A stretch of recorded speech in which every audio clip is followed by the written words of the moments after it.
আজ শুভ ঝুলন পূর্ণিমা। এই ঝুলন পূর্ণিমাতে বলরামের জন্ম। অগ্রজ ভবিতা দেব হরে প্রিয় চিকিৎসায়া।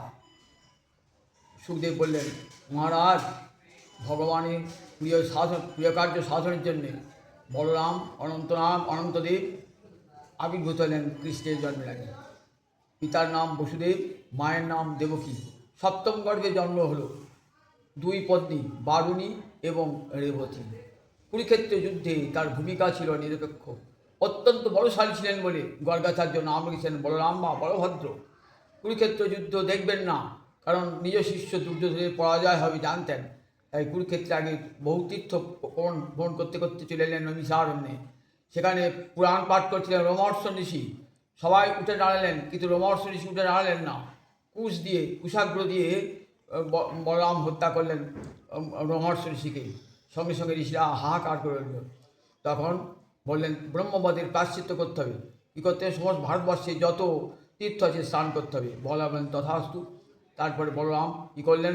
রোমহর্ষণের পুত্র উগ্রসভা ঋষিকে শক্তি সঞ্চার করলেন, যাতে আবার ঋষিগণকে হরিকথা শোনাতে পারে। কুরুক্ষেত্রে সুভদ্রা হরণ করেন যখন অর্জুন, তখন কৃষ্ণের উপর ক্রুদ্ধ হয়েছিলেন বলরাম, কিন্তু পরে কৃষ্ণ তাকে শান্ত করেন। আবার যখন ভীম দুর্যোধনকে অন্যায় গরাজিত হত্যা করে, তখন ভীমের প্রতি তিনি অত্যন্ত ক্রুদ্ধ হন। ভগবান শ্রীকৃষ্ণ তাকে নিয়ে গিয়ে শান্ত করেন। এই হলধর ভগবান অনন্তের অবতার। এবং যখন দুর্যোধনের কন্যা লক্ষণার সঙ্গে কৃষ্ণপুত্র শাম্বের ভালোবাসা জন্মায়, তখন শাম্বকে দুর্যোধন বন্দী করে গেছিলেন। তখন বলরাম এমন শক্তি প্রয়োগ করেছেন যে গোটা কৌরব পুরীকে ধ্বংস করে চেয়েছিলেন। তখন দুর্যোধন ক্ষমা চেয়ে নেন এবং শাম্বের সঙ্গে লক্ষণার বিবাহ হয়। মহাবলশালী ছিলেন, অন্তরটি ছিল একেবারে গঙ্গা জলের মতন পবিত্র।